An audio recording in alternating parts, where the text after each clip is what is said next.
Hello everyone, कैसे हैं आप सभी। मैं विक्की सर आप सबका स्वागत करता हूं लेटेस्ट एक्सपेरिमेंट पे। तो अगर आप चैनल पे नए हैं तो please subscribe the channel and press the bell icon.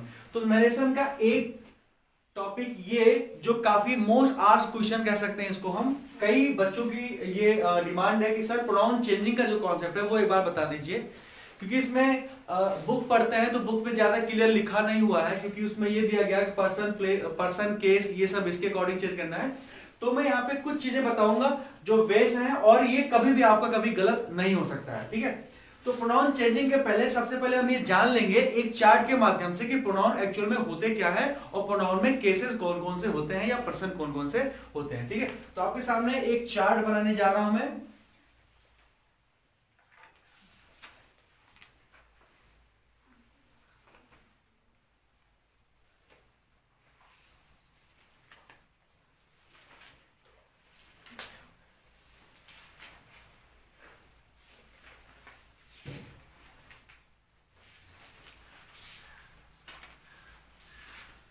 यहां पर रहेगा पर्सन एंड केस, और पर्सन में लिखेंगे नॉमिनेटिव,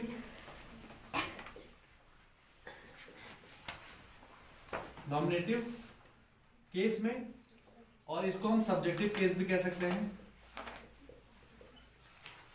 ठीक है। ऑब्जेक्टिव केस,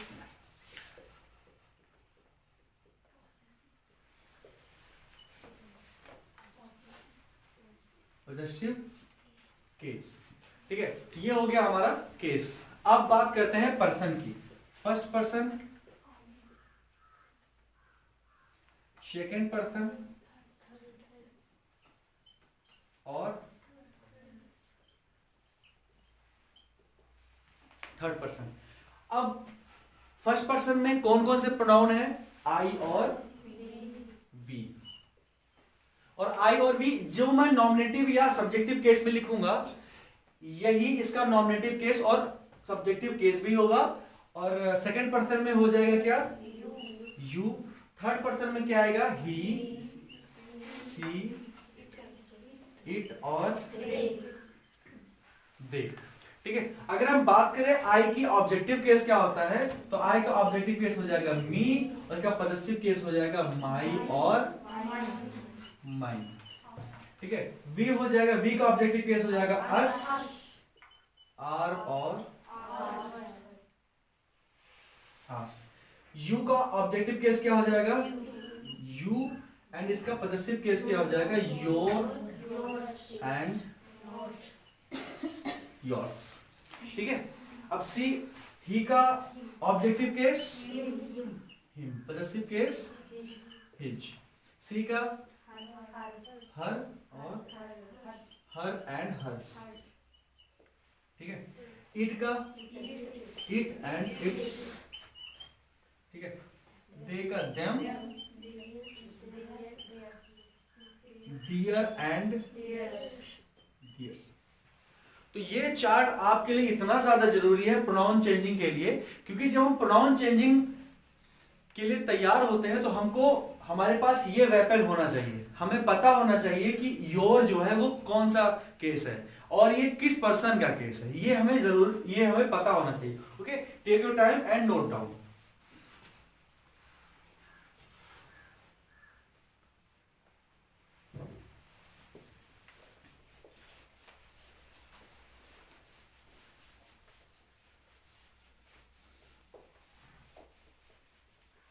तो इस चार्ट के बाद हमारा नेक्स्ट स्टेप होगा कि सबसे पहले हम जाने कि रिपोर्टिंग वर्ब और रिपोर्टेड पार्ट, ये एक स्ट्रक्चर कैसा होता है नरेशन का, मुझे कौन सा वाला चेंज करना है। कभी भी बच्चे कंफ्यूज होते हैं कि रिपोर्टिंग वर्ब वाला चेंज करना है कि रिपोर्टेड पार्ट वाला चेंज करना है, ठीक है।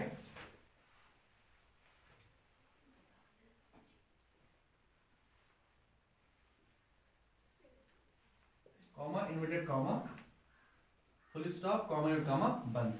तो जो कॉमा इन्वर्टेड कॉमा के बाहर है, मतलब जो रिपोर्ट कर रहा है, जो कोई किसी को कह रहा है, वो हो जाएगा हमारा रिपोर्टिंग।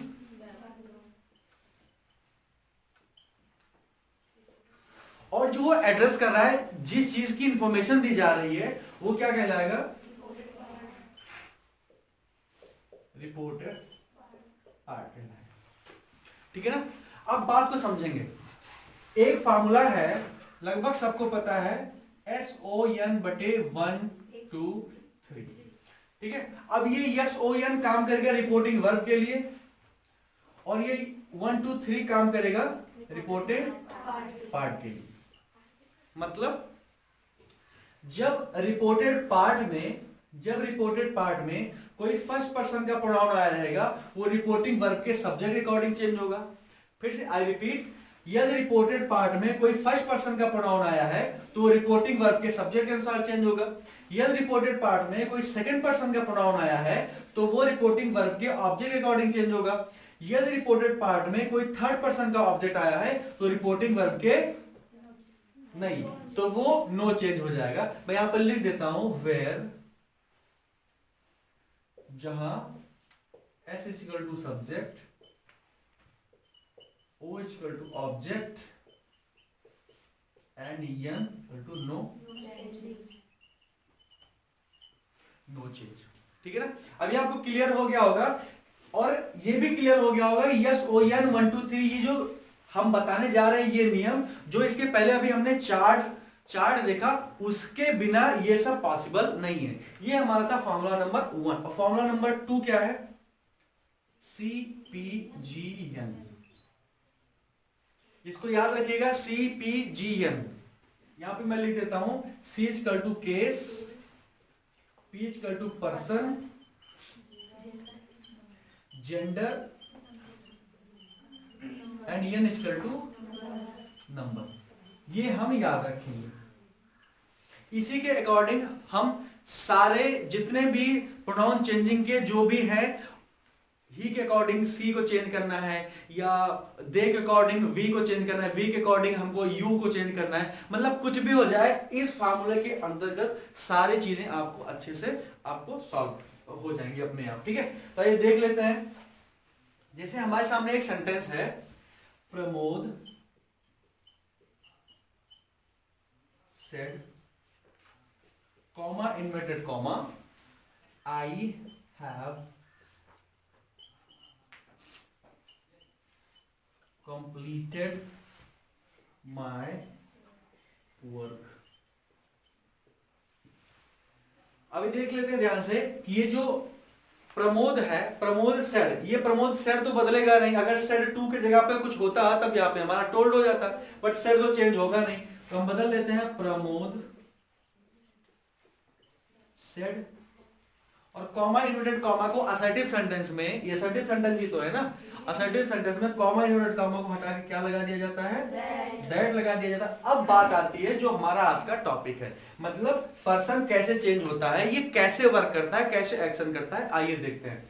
आई को चेंज करना है हमको किसके अकॉर्डिंग? इसके पहले हमको जानना होगा कि आई कौन सा पर्सन है। सबसे पहले हमें पहला फॉर्मूला लगाना है कि जब रिपोर्टेड पार्ट में, ये रिपोर्टेड पार्ट है हमारा, ये रिपोर्टेड पार्ट है, जब रिपोर्टेड पार्ट में कोई भी फर्स्ट पर्सन का प्रोनाउन आया है तो वो रिपोर्टिंग वर्ब के सब्जेक्ट के अनुसार चेंज होगा। तो देख लीजिए आई क्या है? आई फर्स्ट पर्सन का प्रोनाउन है, तो ये किसके अनुसार चेंज होगा?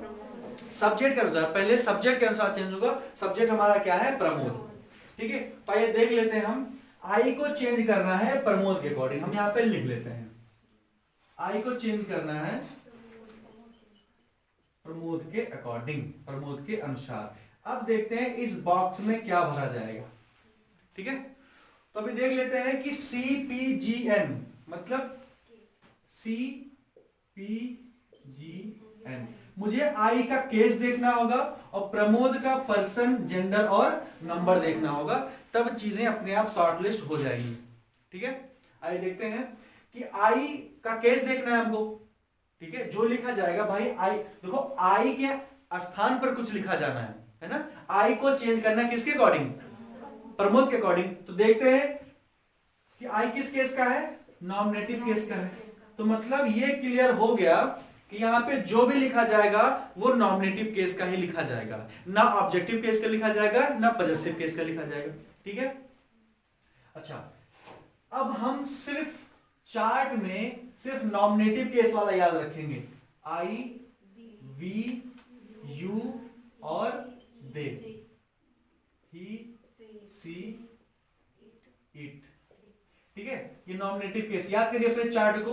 तो क्यों हम ये लिख रहे हैं, क्योंकि हमको लिखना है सिर्फ नॉमिनेटिव केस, कोई ना कोई एक प्रोनाउन नॉमिनेटिव केस का ही लिखा जाएगा। ठीक है, अब देखते हैं, अब थोड़ा सा हम जंप करके इधर आ जाते हैं। हमें प्रमोद का नंबर देखना है। प्रमोद किस नंबर में है, तो प्रमोद सिंगुलर नंबर में। ठीक है, प्रमोद सिंगुलर नंबर में है। उसके बाद सॉरी नंबर नहीं, पर्सन, कौन से पर्सन में है ये, थर्ड पर्सन में है, थर्ड पर्सन में। अब ध्यान से देखिए कि जो भी यहां पे लिखा जाएगा वो थर्ड पर्सन का कोई ना कोई नॉमिनेटिव केस ही लिखा जाएगा। तो थर्ड पर्सन मतलब सिर्फ थर्ड पर्सन लिखा जाना है। तो फर्स्ट पर्सन क्या हो गया, कट हो गया। सेकंड पर्सन में क्या हो गया, कट हो गया। अब हमको सिर्फ थर्ड पर्सन में देखना है कि वो कौन सी चीज है, वो कौन सा प्रोनाउन है जो यहाँ पे लिखा जाना है। ठीक है, उसके बाद हम जेंडर देख लेते हैं। प्रमोद का जेंडर क्या है, ये मेल है। ठीक है ना, अब धीरे धीरे शॉर्ट लिस्ट हो जाएगा। देखिए हम ही को मेल के लिए यूज करते हैं ना, सी को फीमेल के लिए यूज करते हैं, और इट को न्यूट्रल जेंडर के लिए यूज करते हैं, और दे को कॉमन जेंडर के लिए यूज करते हैं। तो और हमें लिखना क्या है, मेल वाला लिखना है। तो फीमेल वाला कट हो गया, मतलब सी कट हो गया, और इट कट हो गया, और दे कट हो गया, बचा क्या, ही। ठीक है ना, यहां पे हम क्या लिखते हैं, ही। चलिए एक और बचा हुआ है, नंबर देख लेते हैं। नंबर, प्रमोद का नंबर क्या है, सिंगुलर है, तो ही भी क्या है, सिंगुलर है। ठीक है ना, तो यहां पे क्या लिखा जाएगा, ही। ठीक है, अब हैव का हो जाता है हैड, कंप्लीटेड। अब यहां पे एक मैं आपको ट्रिक बताना चाहूंगा। आई के साथ अगर माई आया है तो ही के साथ क्या आएगा, ही जाएगा। यू के साथ अगर यहाँ पे यू आता तो यू के साथ क्या हो जाता, योर हो जाता। अगर यहाँ पे हर सी आता तो सी के साथ हर हो जाता, दे के साथ दियर हो जाता। तो ये थोड़ा सा ट्रिक है, ये हमको समझना ज्यादा जरूरी है। तो मुझे उम्मीद है कि आपको ये वीडियो जरूर पसंद आई होगी। अगर वीडियो पसंद नहीं आई है तो प्लीज एक बार इसको और देखिए, और इसको आपको अच्छे से समझ में आ जाएगा। ठीक है, ऑल द बेस्ट।